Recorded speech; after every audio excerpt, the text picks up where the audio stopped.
श्री शिवाय नमस्तभ्यम। हर हर महादेव। 11 नवंबर 2022 गुरुजी पंडित प्रदीप मिश्रा जी द्वारा बाँची जाने वाली चंपेश्वर शिव महापुराण कथा के तीसरे दिन की कथा पूर्ण हो चुकी है। आज की कथा में गुरुजी ने बताया कि भक्ति का बल बहुत बड़ा है। कल की कथा में भी बताया था कि भक्ति जितनी देर भी करो उतनी देर मन, चित्त, वृत्ति, बुद्धि भगवान में लगी रहना चाहिए। गुरुजी ने बताया आज के समय के लोग एक दूसरे को नीचा दिखाने पर ज़्यादा ध्यान देते हैं, पर शिव महापुराण की कथा कहती है चाहे आप ब्राह्मण, वैश्य, क्षत्रिय कोई भी हो, परमात्मा ने एक मनुष्य के रूप में आपको जन्म दिया है। परमात्मा ने कोई भेद नहीं किया है। माँ जैसे अपने बच्चों पे भेदभाव नहीं करती, उसी प्रकार परमात्मा भी भेदभाव नहीं करता है। चलते हैं कथा की अगली जानकारी की ओर। गुरुजी ने कहा मांग का सिंदूर और कुंकू कभी नहीं बदलते, वह अमीर और गरीब दोनों के लिए एक समान रहते हैं। हाथ का चूड़ा, नाक की नथनी, पैर की पायल की डिज़ाइन बदल सकती है, लेकिन मांग के सिंदूर और कुंकू वही रहता है जैसा परमात्मा ने बनाया है। दुनिया के लोग आपको आय बढ़ाने का साधन बताएंगे, विश्व के लोग आपको पैसे से पैसा कैसे बनता है ये बताएंगे, लेकिन शिव महापुराण की कथा ये कहती है कि आपकी आय बढ़ने के साथ साथ आपकी उम्र कैसे बढ़े ये भी सिखाती है। आपको 3 जगह पर जाना है। पहला अपने माता पिता के चरणों में, दूसरा अपने गुरु के चरणों में और तीसरा शंकर भगवान के मंदिर में। क्योंकि माता पिता के चरणों में जाते हैं तो माता पिता आयुष्मान भव का आशीर्वाद देते हैं। गुरु जी के चरणों में जाने से चिरंजीव भव का आशीर्वाद मिलता है और शंकर जी की शरण में जाने से आरोग्यता का आशीर्वाद मिलता है, रोग से मुक्ति प्राप्त होती है। गुरुजी ने कथा में यह भी बताया कि शिव महापुराण की कथा कहती है जो व्यक्ति मानव का शरीर प्राप्त करने के बाद भी भगवान गुणगान नहीं करता, भगवान भजन नहीं करता, जो ये मानव का शरीर प्राप्त करने के बाद भी माता पिता की सेवा नहीं करता, मानव का शरीर प्राप्त करने के बाद भी शंकर भगवान की कथा नहीं सुनता, मंदिर नहीं जाता, किसी दीन दुखी गरीब की सहायता नहीं करता, परमार्थ का कार्य भी नहीं करता, शिव महापुराण की कथा कहती है वह मनुष्य नहीं रहता, किसी कीड़े की तरह रहता है और कीड़ा चुल्लू भर पानी में डूब के मर सकता है। इसलिए गुरुजी ने कथा में कहा है भगवान का नाम जपते रहो, पुकारते रहो, अविरल भक्ति करते रहो, वो जरूर सुनेगा, सुनता जरूर है, ये निश्चित है।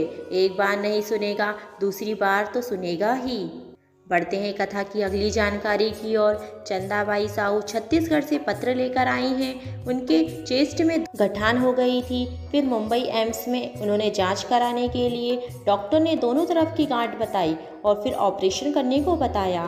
फिर मैं दवाई लेकर शिव मंदिर गई, भोले बाबा से बोलकर आई दवाई भी खाऊंगी पर ये ऑपरेशन नहीं होने देना, मेरे शरीर में कोई भी ऐसी बीमारी मत देना बाबा, मैं तेरी हूँ और तू मेरा है। एक लोटा जल रोज़ शिव जी को चढ़ाना प्रारंभ किया, एक बेलपत्र खाना प्रारंभ किया और दवाई का सेवन भी भगवान शिव की कृपा से किया। और दूसरी बार फिर एम्स दिखाने गई। डॉक्टर ने कहा बड़ा विचित्र काम हो गया है, 1 सप्ताह पहले 2 गांठ थी और जो गांठ मुंबई जांच के लिए जाना थी, आश्चर्य हो रहा है आपकी जो जांच हो रही है उसमें एक भी गांठ नहीं आ रही है और आभार प्रकट करने पंडाल में आई हैं। श्री शिवाय नमस्ते। कथा में गुरुजी ने सभी शिव भक्तों से निवेदन किया है यदि बाहर से कोई शिव भक्त कथा सुनने आना चाह रहे हैं तो ना आए, छत्तीसगढ़ से ही कथा पंडाल में आना चाहते हो तो भी ना आए, क्योंकि भीड़ इतनी बढ़ रही है, पूरे रोड जाम है, रेलवे स्टेशन भी फुल है, पंडाल भी फुल है, जगह बिल्कुल भी नहीं है।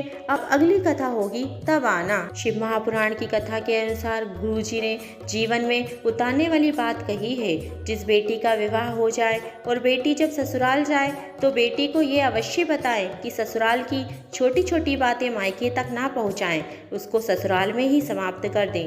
शिव महापुराण की कथा ये भी कहती है कि बड़ों की बात आज के ज़माने में कोई नहीं मानता। जितने भी बुजुर्ग होते हैं उनकी बात का बुरा तो सब मानते हैं, लेकिन बात को कोई मानता नहीं है। शिव महापुराण की कथा कहती है, बड़ों की बात का कभी बुरा मत मानो, उनकी बात हमेशा मानो। उन्होंने जो बताया है उस पर चलो तो ज़िंदगी में कभी नीचे नहीं गिरोगे। शिव महापुराण की कथा यह भी कहती है कि पति पत्नी का जीवन सीख देता है। जब विपदा की घड़ी आती है तो पति पत्नी को साथ में चलना चाहिए। कई लोग कहते हैं शिव पुराण की कथा क्यों सुनना चाहिए। जैसे जब शरीर में पीड़ा होती है तो डॉक्टर्स को दिखाते हैं, एलोपैथी की दवाइयाँ करते हैं और डॉक्टर को ढूंढते हैं। शिव पुराण की कथा कहती है, जब मन की पीड़ा होती है, मन में दुख उत्पन्न होता है, तब हम शिव महापुराण को ढूंढते हैं। अपने भीतर की पीड़ा और दुख को किसी से जाकर मत कहो। यदि आप किसी के आगे जाकर रोओगे भी ना तो दुनिया यही कहेगी, पहले तो बहुत फूली फिरती थी, अब रो रही है। यदि आप अपनी पीड़ा कहना भी चाहते हैं, पास ही के शिव मंदिर जाइए, किसी से भी अपना दुख मत कहिए। शिव मंदिर जाकर एक बेलपत्र, एक लोटा जल लेकर शिव जी के मंदिर जाइए और अपने दुख की बात कहिए। वे सुनेगा भी, पीड़ा भी हरेगा और वही शिव है, वही सुंदर है। आयुषी साहू शिवानंद रायपुर छत्तीसगढ़ से पत्र लेकर आए। उनकी माता की किडनी का डायलिसिस भी चल रहा था। उसी बीच हार्ट की बीमारी भी हो गई और डॉक्टर ने ऑपरेशन का बोल दिया। हम लोग पढ़े लिखे हैं, हम विश्वास नहीं करते थे, लेकिन माँ ने बोला शिव पुराण की पीपल के पत्ते वाला उपाय करेंगे, साथ में दवा भी करेंगे। और कुछ दिन बाद डॉक्टर को दिखाया तो डॉक्टर ने बोल दिया ऑपरेशन की ज़रूरत नहीं है, दवाई से ही ठीक हो जाएगी। यह शिव कृपा है। जयश्री साहू गुड़ियारी छत्तीसगढ़ से पत्र लेकर आई। मेरा MBBS में कहीं एडमिशन नहीं हो रहा था, फिर मैंने बेलपत्र पर शहद और एक लोटा जल वाला उपाय किया तो मेरा एडमिशन MBBS कॉलेज में 9/11/2022 को हो गया है। विजय कुमार सीतावरवा पत्र लेकर रायपुर छत्तीसगढ़ से आए हैं। 15 वर्ष तक घर में कोई संतान नहीं थी, फिर शिव पुराण का पीपल के पत्ते, लाल धागा वाला, अशुभ सुंदरी वाला उपाय किया। नवंबर में कन्या ने मेरे घर में जन्म लिया है, आभार प्रकट करने आया हूँ।